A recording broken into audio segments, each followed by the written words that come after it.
Hi, I'm John Prasinos, editor-in-chief of Aircraft Value Intelligence, which is posted under the aegis of Aviation Tech Today. Welcome to my video question and answer posted April 30th, 2026. Today, I'm speaking with Oscar Garcia. He's an old friend and he's an aviation entrepreneur and capital strategist who is positioning himself at the center of what he calls the next great infrastructure race in aerospace.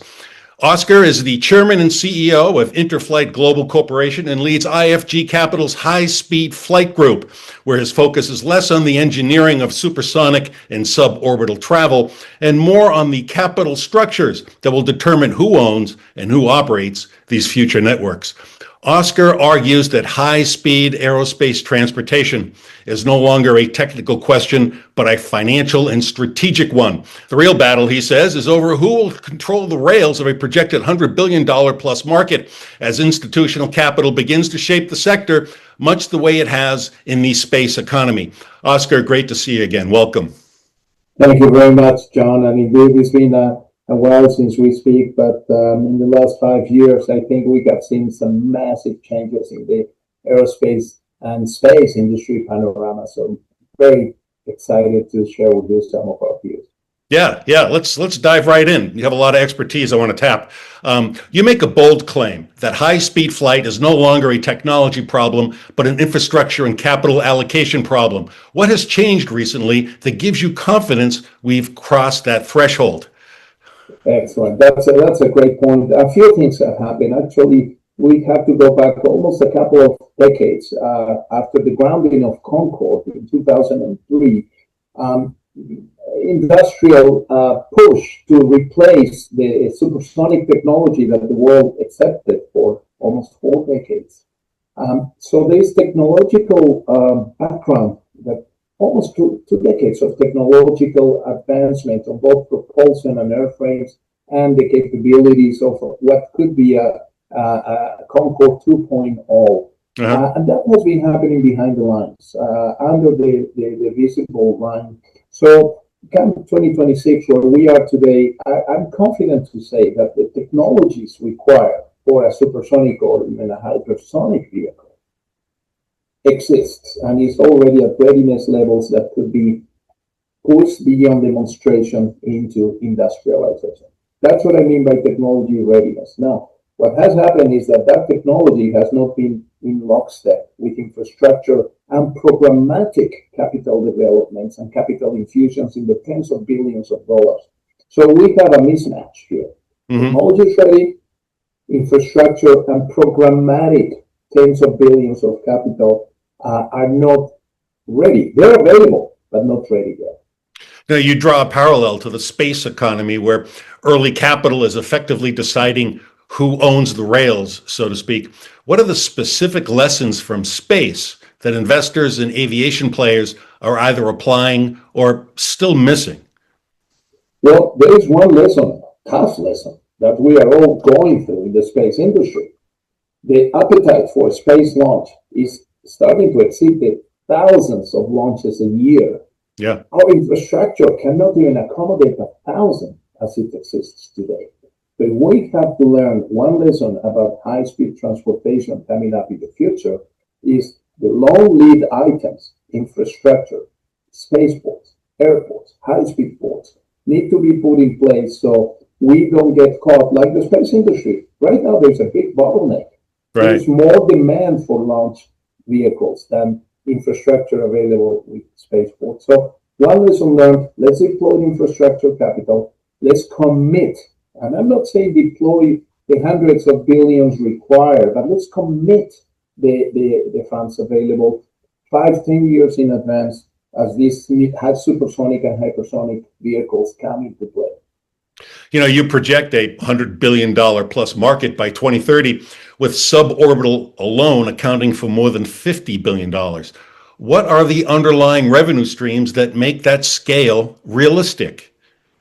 Well, I will give you a very, very close evidence that we are looking at those revenue streams. Take the air transportation system as it exists today and track its growth as 2 times the global GDP percentage. That path is projected to double and a half the 5 billion travelers we have today into 10 to 15 billion air travelers by 2050. If you couple and if you even divide by 4 or 5 that air transportation development, so it's only a logical assumption that the space and high-speed transportation element, both people and payloads, even if they track at a fifth or a fourth of that projected market, the revenue streams would be anywhere between $1 and $4 trillion a year. Mm. Therefore, the capital required to deploy that capability in the $100 to $200 billion a year is actually very conservative. Mm-hmm. You know, your financial business roundtable emphasizes, quote, aligning capital before acceleration. What does misaligned capital look like in this sector, and how can it derail high-speed flight initiatives? That's a great question, and it's a tough reality we're going through. Here's how the misalignment happens. Capital has been deployed to demonstrate supersonic, hypersonic, and suborbital transportation capabilities.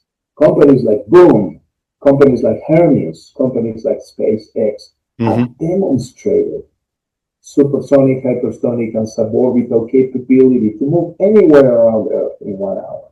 Mm-hmm.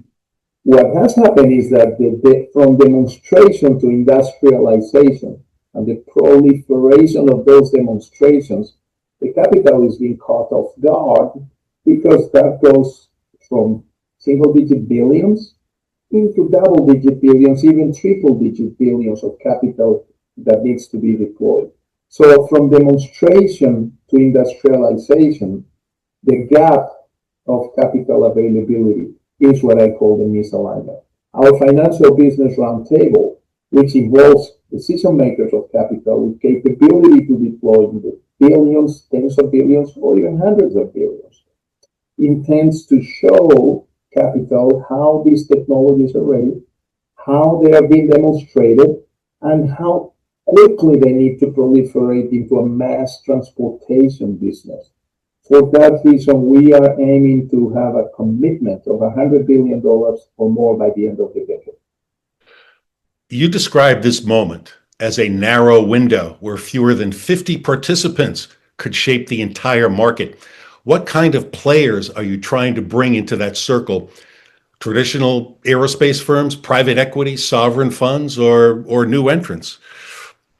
We are trying to bring the major funds that fund infrastructure, that fund markets, that fund whole industry verticals.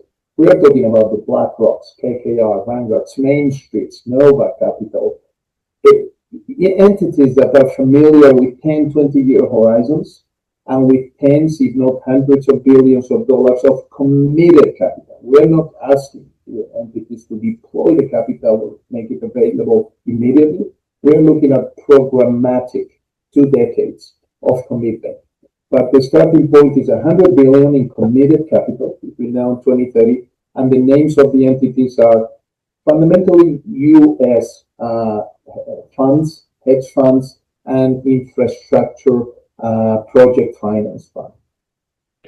Last question. If we fast forward 10 years, what does success look like? Who are the likely winners in high-speed aerospace transportation, and what did they do early on that others, the losers, failed to do?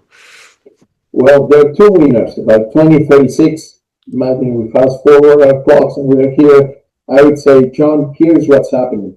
Every year, 10 to 20 million people are moving across the Earth within 2 hours of their departure, no matter how hard the destination. Second, every year, critical cargo and payloads are being moved across the Earth an order of magnitude less than it takes today to fly by Earth or any other modality. Those 2 market beneficiaries are going to push between $1 and $2 trillion industry. The second beneficiary, and this is very important in this conversation and for the audience listening in, are sovereign nations who today are far away from the centers of gravity of economy of the world. take South Africa, Patagonia, places like Mongolia that today in the air transportation system are unfeasible as centers of gravity for people to come back and forth.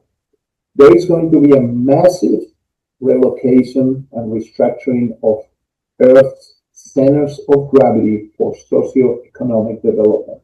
The main impact of high-speed transportation is going to be for the structure and the flows and centers of gravity of our planet. As now, with that capability, you are going to be able to move from places that today are unthinkable.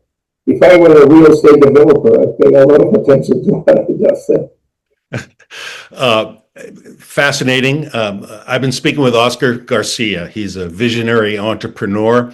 I've known him a long time. He's an aviation industry insider. He's chairman and CEO of InterFlight Global Corporation, and he leads IFG Capital's high-speed flight group. Oscar, that was very informative. Thanks for your time. Thank you, John. Always a pleasure. You bet.